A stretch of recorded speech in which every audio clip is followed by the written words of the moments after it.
Whether you're a true crime junkie or just getting into it, I've got the perfect show for you. Crime House True Crime Stories, a Crime House Studios original. Every Monday, you'll go on an in-depth journey through two of the most notorious true crime cases from that week in history, all linked by a common theme. From infamous serial killers and mysterious disappearances to unsolved murders, we're bringing you the defining events that shaped true crime, both past and present. Each episode dives into the stories behind the headlines, featuring high-profile cases from past and present, including the murder of Gabby Petito, the kidnapping of Elizabeth Smart, the Heaven's Gate cult tragedy, and so much more. Follow Crime House True Crime Stories now, wherever you get your podcasts. And for ad-free listening and early access to episodes, subscribe to Crime House Plus on Apple Podcasts.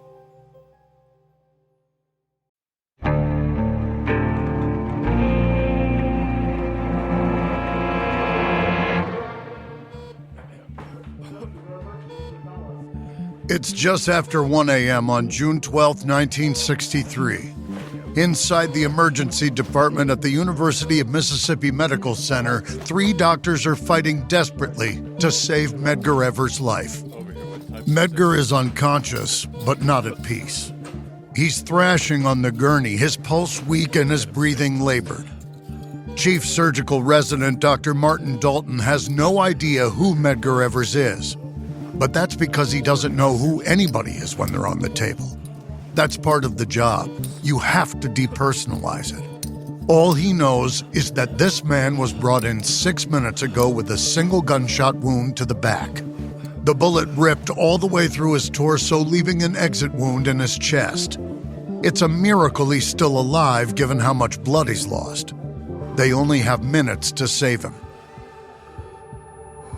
Martin performs a thoracotomy, making an incision between Medgar's ribs and opening up his chest cavity.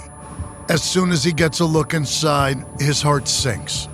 The damage to the right lung is horrific, a blast impact with penetrating bone fragments. Martin and his residents try to clamp the bleeding from the lung.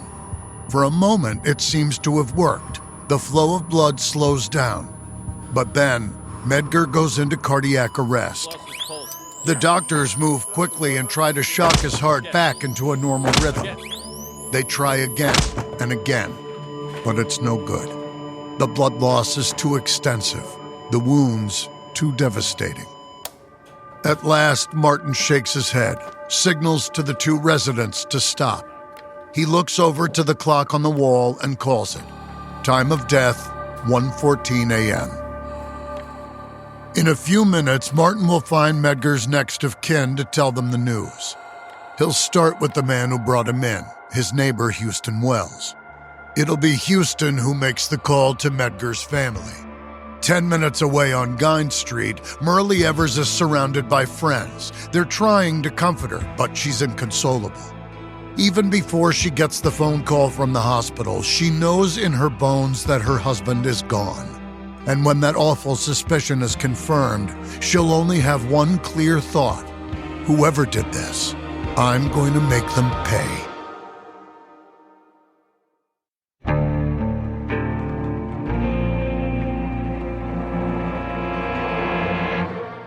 From Airship, I'm Jeremy Schwartz, and this is American Criminal.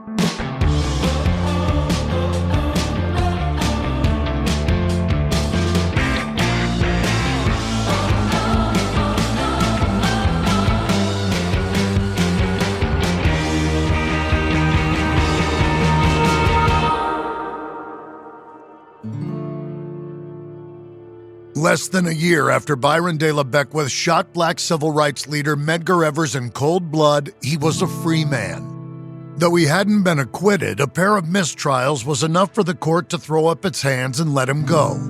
Medgar's loved ones were left in an agonizing state of limbo. Meanwhile, the lack of an acquittal ended up working in Byron's favor, burnishing his credentials as a white supremacist hero to members of the Ku Klux Klan. For a while after his release, he rode high on the glory of what he'd done, relishing the feeling of being admired in the way he'd always wanted. And yet, it wasn't long before that feeling curdled. Desperate as ever to blame anyone but himself for his life's disappointments, he found a new scapegoat to rail against, and a new inspirational figure to target. Byron's involvement with the KKK and his increasingly radical beliefs kept him on the FBI's radar for years, but the murder case against him seemed dead in the water. Still, Medgar's widow Merle Evers never gave up on her belief that one day justice would be served. As the years passed, she often thought of a quote from Medgar's friend Martin Luther King. Just 5 days before his own assassination in 1968, King gave a speech in which he famously said, "The arc of the moral universe is long, but it bends toward justice." Merle took comfort in that thought, in the idea that this was all part of a longer road. She couldn't see the end of it just yet, but she had hope that one day she would. This is episode 4 in our 4-part series on the murder of Medgar Evers, The Truth. It's the fall of 1964 in Greenwood, Mississippi, a little over a year since Medgar Evers was murdered. His killer, 43-year-old Byron De La Beckwith, strides out of the LaFleur County Jail, his face a mask of anger. Behind him is his 19-year-old son, Byron Jr., who's avoiding eye contact with his dad. As they walk down the street towards their car, Byron Jr. tries to explain himself. The whole thing sounds worse than it is, he says. He and his friends didn't slaughter the pig for fun, they just wanted to throw a hog roast and figured the farmer wouldn't miss one out of hundreds of pigs. Turns out they were wrong about that. After a while, Junior can tell that his dad's not really listening. He's looking into the middle distance, his fists clenching and unclenching at his sides. Byron Jr. knows that his father's capable of violence, but he's not scared of him like he used to be. When he was a kid, they called him Little Dela, but he's taller than his dad now and heavier too. If it comes to it, Junior could take his dad. Still, the tension's uncomfortable. When they get to the car, Byron finally cracks. He grabs Junior by the collar and looks him dead in the eye.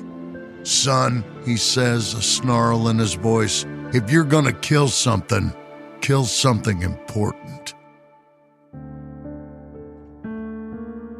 A year ago, Byron De La Beckwith had lain in wait in the bushes before killing Medgar Evers.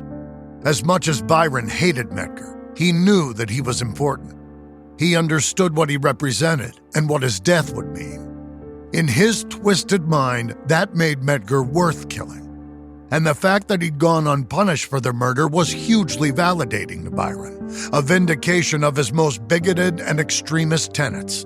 So, as soon as he was free, he started doubling down on those beliefs. The first order of business had been to finally join the White Knights of the Ku Klux Klan. Byron had become a hero to the KKK for killing Medgar, and they were eager to have him on board as soon as possible. Within a few weeks of his release from jail, Byron was formally initiated by a robed Klansman and pledged an oath of allegiance to the infamous white supremacist hate group. The Mississippi chapter of the KKK was led by a man named Sam Bowers, who believed that a race war was imminent in America and encouraged Klansmen to arm themselves accordingly. Byron was obviously thrilled by this. For years, he'd felt like a lone warrior, fighting back against the threat of integration. Now, he'd finally found his crowd. In his mind, he'd won. But although Byron had dealt a huge blow to the civil rights movement when he killed Medgar, the movement marched on. In fact, the pain of Medgar's death had only galvanized activists nationwide and increased the urgency for change. On July 2nd of 1964, just over a year after Medgar's assassination, President Lyndon B. Johnson signed the Civil Rights Act into law. The bill had been a passion project of Johnson's late predecessor, John F. Kennedy, whose speech on civil rights had enraged Byron the night of the murder. Now, this bill was a cornerstone of Kennedy's legacy, formally outlawing discrimination on the grounds of race. Around the same time, the Freedom Summer Project was launched in Mississippi. This was a huge campaign to register as many voters as possible in historically disenfranchised Black communities and to draw public attention to voter suppression tactics. Volunteers poured into the state from all across the country, and by the end of the summer, they had helped 17,000 Black Mississippians register to vote. The activists faced violence and intimidation from the KKK and local law enforcement, but this actually backfired. Stories about Freedom Summer volunteers being beaten, intimidated, and falsely arrested began to spread far beyond Mississippi, drawing national attention and sympathy for the movement. Of course, Byron had no sense that he was on the wrong side of history. He was the perennial victim, the man whose God-given privileges were under threat from outside agitators. With every victory the civil rights movement chalked up, his rage deepened. He seemed totally incapable of seeing just how lucky he was. For one thing, he'd gotten away with murder, and he still had his family. His wife and son had moved back in with him after his release from prison. But things were not perfect on the home front. In the fall of 1964, 19-year-old Byron Jr. began acting out. Byron got a call from the sheriff's department to tell them that his son was in custody. He'd been arrested for a crime that sounded pretty sinister on its face. He'd stolen a pig from a local farm and slaughtered it. When Byron went to pick his son up and pay his bond, Byron Jr. tried to explain himself. This wasn't some creepy satanic ritual. He and his buddies just wanted to have a hog roast. Byron was furious, but not because his son had killed a living creature or stolen another man's property. He was angry because to him, his son's crime was petty. It had no dignity to it, no gravitas. Next time, he told Byron Jr., kill something important. That's Byron's obsession of late, doing something important, being somebody important. He desperately wants to be respected and admired, and because it's an open secret within the Mississippi KKK that he killed Medgar Evers, he gets his wish in those circles. But even within the Klan, Byron's limitations are painfully obvious. When he's invited to speak at senior meetings, he always seems nervous and unprepared, fumbling his words. His speeches are rambling, and people notice that he doesn't have much to talk about besides himself.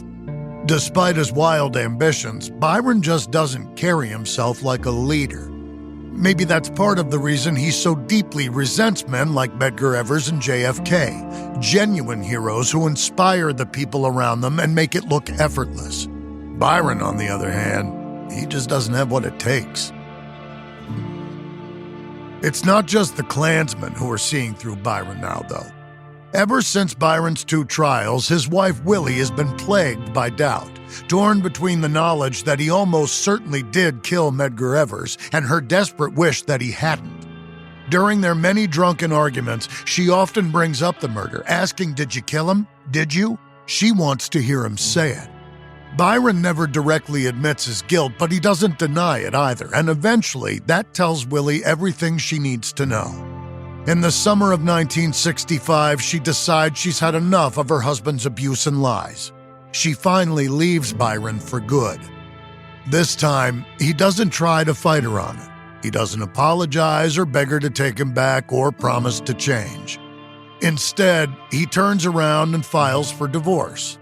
In the filing, he states that his grounds for separation are habitual drunkenness and habitual cruel and inhumane treatment from Willie towards him. He's literally describing his own years-long abuse of Willie and trying to make himself the victim. Willie's lawyers make damn sure that this line is stricken from the official record, and they threaten to make his abusive nature very public if he doesn't agree to the edit. Byron backs down, and the divorce proceeds. As soon as it's finalized, Willie begins making plans to move out of the state and reverts to her maiden name, Mary Louise Williams. To Byron, this is a devastating parting shot. He was raised to be proud of his name and of the lineage it represented. But now Willie's casting it off like an old skin, like something she was ashamed of. The slight enrages Byron and drives him into deep denial. Even after the divorce is finalized, he convinces himself that it's only a temporary thing. Willie's always changed her mind in the past. It's just a matter of time before she comes crawling back to him. He tries to console himself with the fact that his son is still with him. Byron Jr. doesn't want to move to Arkansas with his mom, but he decides he doesn't much want to live with his dad either. Not long after his mom leaves, he enlists in the U.S. Marine Corps and ships out to boot camp in the fall of 1965, leaving his dad behind. For the first time in his adult life, Byron De La Beckwith is alone. Even in jail, he had a steady stream of visitors. But now, as months go by without any word from his ex-wife, he begins to realize that Willie really might not be coming back this time. He tells himself that it doesn't matter, that he's better off without her. She was holding him back. Now, there's nothing to distract him from becoming the great man he's destined to be. She'll see. They'll all see. At the start of 1967, Byron moves to Jackson. Strolling around the streets of the city where he killed Medgar Evers, he feels renewed, in control. Once again, he's here in the state capitol for a very specific purpose. He's running for public office. That February, he launches a campaign for Lieutenant Governor of Mississippi.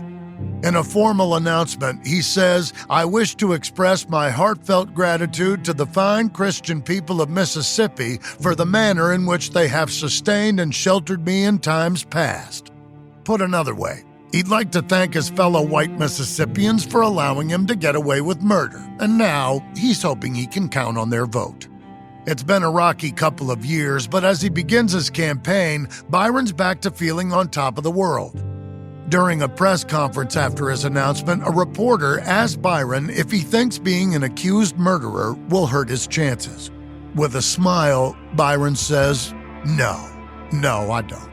Those murder trials are ancient history. At least they are to him. But the FBI disagrees. From their perspective, the Medgar Evers case is still very much open, and they haven't given up on putting Byron away for the crime.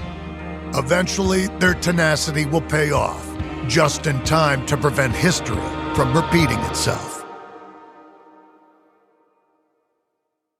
Americans spend an average of 90% of their time indoors. But did you know that indoor air can be up to 100 times more polluted than outdoor air? Breathe easy with Air Doctor, the award-winning air purifier that eliminates 99.99% of dangerous contaminants like allergens, viruses, smoke, gases, mold spores, and more. Air Doctor was voted Best Air Purifier by Newsweek, so it's no surprise that 98% of Air Doctor customers agree their home's air feels cleaner, safer, and healthier. Unlike other purifiers, Air Doctor captures invisible particles 100 times smaller than standard HEPA filters. Head to airdoctorpro.com and use promo code AmericanCriminal to get up to $300 off today. Air Doctor comes with a 30-day money-back guarantee, plus a 3-year warranty, and $84 value free. Get this exclusive podcast-only offer now at airdoctorpro.com. airdoctorpro.com using promo code AmericanCriminal. Ryan Reynolds here from Mint Mobile. I don't know if you knew this, but anyone can get the same premium wireless for $15 a month plan that I've been enjoying. It's not just for celebrities. So do like I did and have one of your assistants switch you to Mint Mobile today. I'm told it's super easy to do at mintmobile.com/switch. Upfront payment of $45 for 3-month plan, equivalent to $15 per month required. Intro rate first 3 months only, then full price plan options available. Taxes and fees extra. See full terms at mintmobile.com.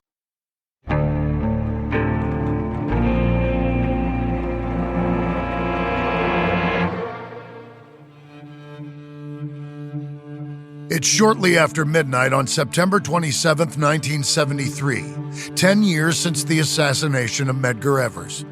Louisiana is coming off a days-long heat wave, and the air is balmy. 52-year-old Byron De La Beckwith winds down the window of his Oldsmobile as he cruises down Interstate 10, heading south towards New Orleans. As he's about to cross the twin-span bridge, Byron notices a blue light flashing in his rear-view mirror. There's a police car tailing him. He pulls over onto the shoulder right away like the law-abiding citizen he tells himself he is. As two officers approach his car, he climbs out with an agreeable smirk on his face. But these officers aren't smiling back. They tell him to put his hands on the hood of the car. They frisk him and immediately find a .45 caliber automatic pistol on him. Then they tell him that he's under arrest. Byron is handcuffed and put into the squad car to wait while the officers search his vehicle. Underneath the floorboards, they find multiple rifles, a bunch of ammunition, and a plywood box with its lid screwed shut. The police already have a sense of what they're going to find inside. Sure enough, when they open the box, they see a device made up of multiple sticks of dynamite, crudely taped together alongside a wind-up alarm clock. It's a homemade bomb. When he's questioned later that night, Byron will be surprised to learn that the New Orleans police have had him under surveillance for days. They know exactly what he's been planning and who that bomb was meant for. And despite what Byron might think, at least in the state of Louisiana, he is not above the law. Byron De La Beckwith truly did not expect to be caught that day. He'd spent the last 10 years feeling pretty close to untouchable. Not that everything had gone his way. His campaign for lieutenant governor of Mississippi wasn't the glorious ride to victory he'd imagined. In fact, he finished in 5th place out of 6 candidates. After his defeat, he returned to Greenwood, his ego bruised and deflated. But within a few weeks, his disappointment gave way to that old, familiar rage, and he launched back into his activities for the White Citizens Council and the KKK with renewed enthusiasm. But unbeknownst to him, he was now under surveillance. In the summer of 1966, 3 years after Medgar Evers' murder, the FBI received an intriguing tip from an informant within the KKK. This source reported that he had been in a meeting where a man had claimed that he'd been Byron's accomplice in planning and carrying out the murder of Medgar Evers. He described the crime in such great detail that the informant felt convinced he was telling the truth. This was a potentially big deal. In order to reopen the case against Byron and push for a third trial, the feds needed some new major evidence or witnesses, and this could have been it. But the informant wasn't willing to risk coming forward to testify about what he heard. And besides, if he did, it would be the end of a valuable pipeline of intelligence from inside the KKK. The FBI didn't want to give that up, especially with no guarantee of a conviction. So, for the time being, they simply placed Byron under surveillance. They had eyes on him when he made his triumphant move to Jackson, and they had eyes on him when he slunk back to Greenwood following his election defeat. They already had a pretty detailed view of what Byron was like at KKK meetings, and exactly how violent and radical his ideas about race were. They knew he was dangerous. By keeping tabs on him, they hoped that they could either uncover new evidence in the Medgar Evers case or at least intercept any other attacks Byron could be planning. For years, nothing came of it. His KKK involvement aside, Byron seemed to be living a pretty quiet life in Greenwood. He rented a small apartment downtown, found a new job as a salesman for a manufacturing company, and mostly kept to himself. But he was just as angry and volatile as ever. And by the early 1970s, his bigoted rage had shifted focus. He was now obsessed with anti-Semitic conspiracy theories, railing against Jews as he'd once railed against black people. And he soon set his sights on a new target who embodied all of the things he hated most. On September 26, 1973, the FBI got a new tip from inside the KKK. Byron De La Beckwith was planning a bombing in New Orleans.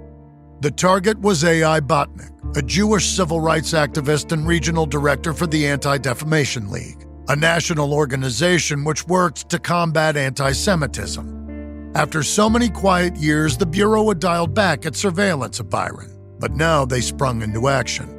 Within hours, a team of agents had him covertly surrounded. They coordinated with the Louisiana authorities and arranged for police officers to intercept Byron as he drove to Botnick's house in New Orleans. Early the following morning, the cops pull Byron over on the bridge and arrest him. They find the homemade bomb hidden under the floorboards of his car alongside numerous guns, rounds of ammo, and a bunch of racist literature. Although the bomb looks a little janky, it's capable of destroying multiple residences. They've narrowly averted a massacre. But this still won't be an easy case to prosecute. The DA declines to pursue an attempted murder or arson charge because the only evidence of Byron's plan comes from informants, and he doesn't think the case is strong enough. Instead, he charges Byron with something he's confident they can get him on: transporting dynamite without a permit. And this approach pays off. In May of 1975, a jury convicts Byron, and he's sentenced to 5 years in prison. He's allowed to remain free on bond while he appeals, during which time the KKK and other racists rally around him, providing donations to his legal fund. But Byron De La Beckwith's luck has finally run out. His appeals fail, and in the spring of 1977, he begins his sentence. Prison is a rude awakening for Byron. His incarceration back home in Mississippi had been a cakewalk, sometimes literally, since his jailer often took him out for a stroll and a cup of coffee. But here in Louisiana, he's treated like the criminal he is. For the first time in his life, he's also in the minority. He's one of very few white prisoners in the state penitentiary, and unsurprisingly, he is not popular. It's widely known that he killed Medgar Evers and got away with it, and plenty of inmates are interested in delivering some overdue justice. So Byron's quickly moved to solitary confinement for his own safety. He doesn't have a lot of visitors there, and spends most of his time writing letters to friends, business acquaintances, and organizations asking for money. Most of them go unanswered, but he keeps writing. How else is he going to pass the time? In January of 1980, Byron is released early for good behavior, having served less than 3 years of his sentence. At 59 years old, he's free once again, but he's also on his own. He's never done well alone, and after so much time in solitary confinement, he knows he needs somebody around. He needs a wife, and this time, he needs to pick someone who sees things just the way he does. A mutual friend introduces him to Thelma Lindsay Neff, a retired nurse who lives near Chattanooga, Tennessee. She's ultra-conservative and a proud white supremacist and anti-Semite, just Byron's type. After 3 years of dating, Byron and Thelma get married in June of 1983, and he moves to Tennessee to be with her. As far as he's concerned, this is his happily ever after.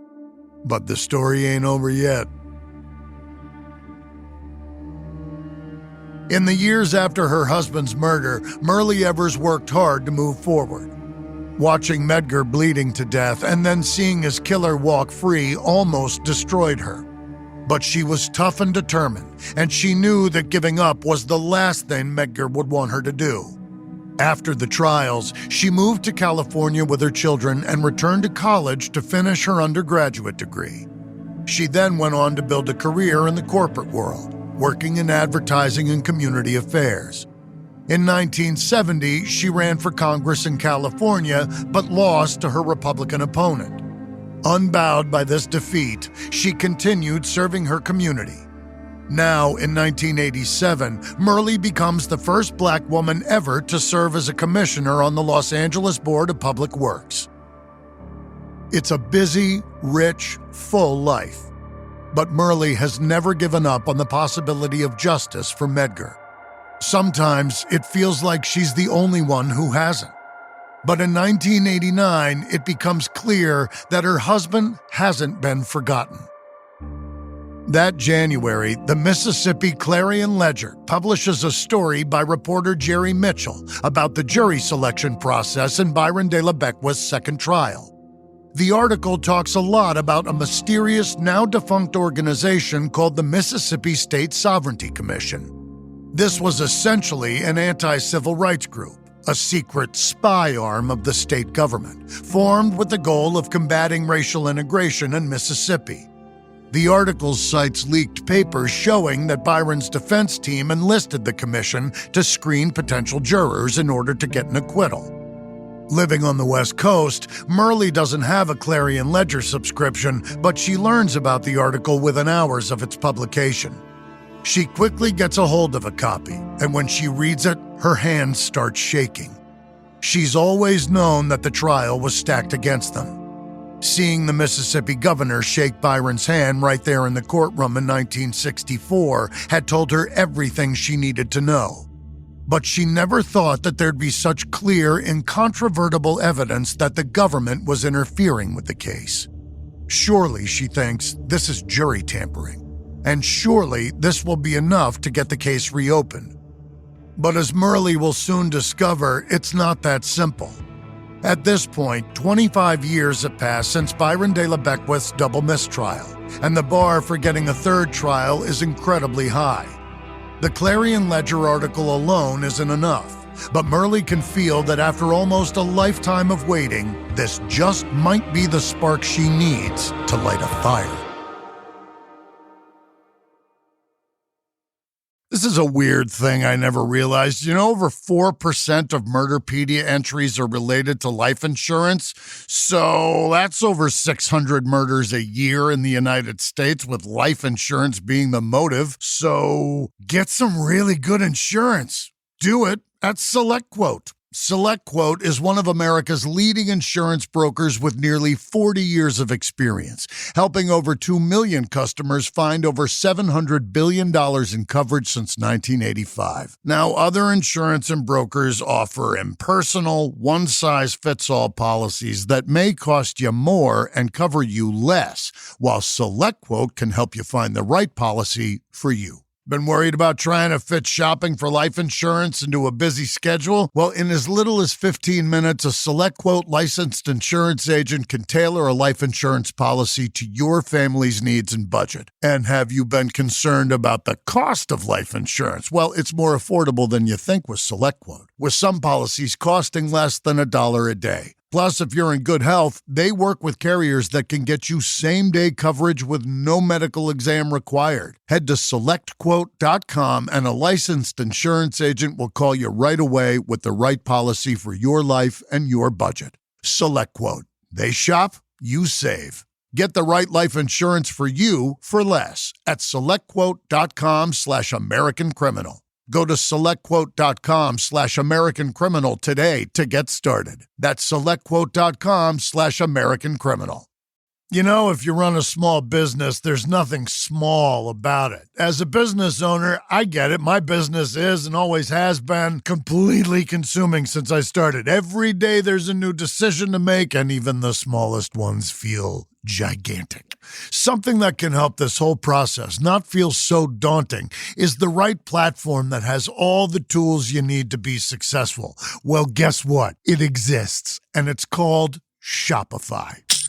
Shopify is the commerce platform behind millions of businesses around the world and 10% of all e-commerce in the U.S., from household names like Mattel and Gymshark to brands just getting started. Tackle all the important tasks in one place, from inventory to payments to analytics and more. Shopify makes the marketing minefield easy with built-in tools for running social media and email campaigns, so you can find new customers and keep them. And if you're looking to grow your business internationally, Shopify has global selling tools to help you in over 150 countries. Perhaps in person is more your thing. Shopify's award-winning point of sale connects your online and offline sales all in one place. With 99.99% uptime and best converting checkout on the planet, you'll never miss a sale again. Only with Shopify. Get all the big stuff for your small business right with Shopify. Sign up for your $1 per month trial and start selling today at shopify.com/American Criminal. Go to shopify.com/American Criminal. Shopify.com/American Criminal.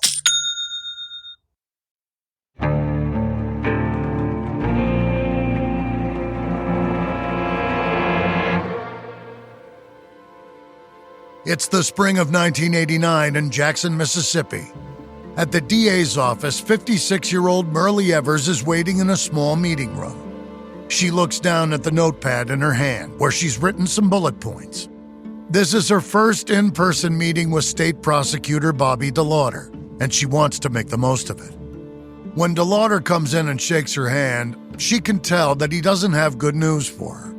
When they spoke on the phone, they discussed the possibility of trying to get the case reopened off the back of the Clarion Ledger story. But now DeLauder tells her that the state can't find most of the evidence from the previous trials. It's disappeared. He holds up a single, slim case file which contains just a few pieces of paper. This is all they have. Somehow, Merle stays calm when she hears this. After everything she knows about how the trials went down last time, she could be excused for thinking the worst. But the way she sees it, this is an entirely new ballgame. DeLauder is a young guy, mid-30s at most, a generation removed from the prosecutors who handled the case last time. And while the world isn't perfect, Willie knows that a whole lot has changed since 1964. So she looks at the pitiful sheaf of papers and tells him, well, that's a start. At first, the whole thing seems impossible. Those 3 pages really are the entirety of the DA's remaining case file on the Medgar Evers murder trial. There are no transcripts from the original trial to be found, no evidence retained by the court, and very few surviving jurors to talk about their experience. This essentially means they'll have to reassemble the case against Byron from the ground up, 30 years after the fact. But thanks to Merle's unflagging determination and optimism, DeLauder and his team decide to give it a try. They spend more than a year piecing together the state's case from 1964, digging through records to find missing transcripts, and also searching for any new leads they can use to bolster their argument. Meanwhile, the Clarion Ledger article has reignited public interest in the case, and numerous federal, state, and city officials advocate for a new trial. In a move that shows just how the public's attitude has shifted, the Jackson City Council passes a resolution demanding that the case be reopened. And finally, in late 1990, it happens. That December, a grand jury indicts Byron De La Beckwith for the murder of Medgar Evers, setting things in motion for a new trial.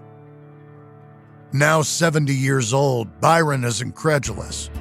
He's been living the good life out in Tennessee for years now, and he has no intention of coming back to Mississippi for anything, much less for this. He spends the next few years throwing every legal roadblock he can at the new trial, trying to have the charges dismissed. His lawyers argue that the new indictment violates his right to a speedy trial and due process. He also tries to claim that he's immune from being tried again for the same crime because of double jeopardy. But double jeopardy doesn't apply if there's been a mistrial. The case goes all the way to the Mississippi Supreme Court, which denies his motion for dismissal. After years of dodging consequences, Byron's number is up. In February of 1994, the third trial begins. In some respects, it plays out a lot like the first 2 trials. A lot of the prosecution evidence is the same, including Byron's fingerprints on the rifle and the witnesses who placed his car at the scene, whose original testimony is presented from the unearthed transcripts. The defense also presents pretty much the same case as before, including the alibi witnesses who supposedly saw Byron 90 miles away from Jackson on the night of the murder. And Byron himself is as unrepentant as ever, showing up to court with a Confederate flag pin on his lapel. But in other ways, this trial is completely different. For one thing, the jury is not all white. Instead, it comprises 8 black and 4 white jurors. DeLauder and his team have also been able to secure several new witnesses who all separately testified that they heard Byron talking openly about the murder. One of them is Mark Riley, a former prison guard who worked at the Louisiana prison where Byron was incarcerated for 3 years. Riley describes in detail how he witnessed an argument in which Byron admitted to killing Medgar. Another key witness is Delmer Dennis, an FBI informant who testifies that he heard Byron bragging about the murder at a KKK rally in 1965. Between the old and new witnesses, there's now a total of 6 credible people, all telling very similar stories. After a week of testimony, the trial concludes. The jury deliberates for just 5 hours before returning with their decision. Guilty. Byron shows no emotion at all as the verdict is read. Merle cries as she hears the word, gripping her daughter's hand. She's imagined this moment so many times that she can't believe it's actually happening. At last, justice. A few moments later, she and her family leave the courthouse via a side door to get a little fresh air before facing the press and the crowds. Merle walks out into the afternoon sun, barely feeling the ground beneath her feet. She looks up at the impossibly blue sky and murmurs, "Medgar, I've gone the last mile of the way." The next day, Byron De La Beckwith is sentenced to life in prison. He spends the rest of his days fighting bitterly against his conviction, unrepentant to the end. True to form, he tries every avenue he can to wiggle out of doing his time, but the state Supreme Court upholds his conviction in 1997. He then tries to escalate it to the U.S. Supreme Court, but that goes nowhere. In January of 2001, he dies in prison at the age of 80. After winning her decades-long fight for justice, Merle Evers continued to build on her husband's legacy. In 1995, she was elected chairwoman of the NAACP, the organization Medgar worked so hard for. She also established the Medgar and Merle Evers Institute in Jackson, which promotes racial justice, civil rights, and education for underserved communities, carrying on and celebrating the causes Medgar held so dear, fights he never got to see through. Medgar Evers knew he was living on borrowed time. As the most famous black civil rights activist in the South's most segregated state, his daily life was scored by a relentless drumbeat of death threats. But he refused to live in fear. Growing up in Jim Crow, Mississippi, he'd seen how fear gets its claws into people, paralyzes them, makes them too afraid to fight for their own betterment. Walking past the bloodied clothes of a family friend who'd been lynched, he'd been horrified by the silence of his community, the learned helplessness, the way terror had beaten people down. And he'd sworn to himself he'd never let fear be his compass. Living by that oath, Medgar made a choice every day to go out into the world with a target on his back. He knew that if he fled Mississippi, as so many others did during the Great Migration, he'd be ceding ground to the white supremacists who believed that his home state belonged to them. So he stayed, and he fought, and in the end, it cost him his life. Today, however, Medgar remains an icon of the civil rights movement, a man whose legacy of service reshaped America for the better. Where Byron De La Beckwith is remembered at all, it's only as a monument to the bigotry of the small-minded, an also-ran opponent of the civil rights movement who gained notoriety thanks to the easy violence of a rifle's trigger. He killed Medgar Evers, but he didn't triumph over him. As Merle Evers said not long after her husband's murder, "You can kill a man, but you can't kill an idea." From Airship, this is the final episode in our series on the murder of Medgar Evers. On the next series, we revisit one of the biggest crime stories in American history, one that's got the whole world talking all over again.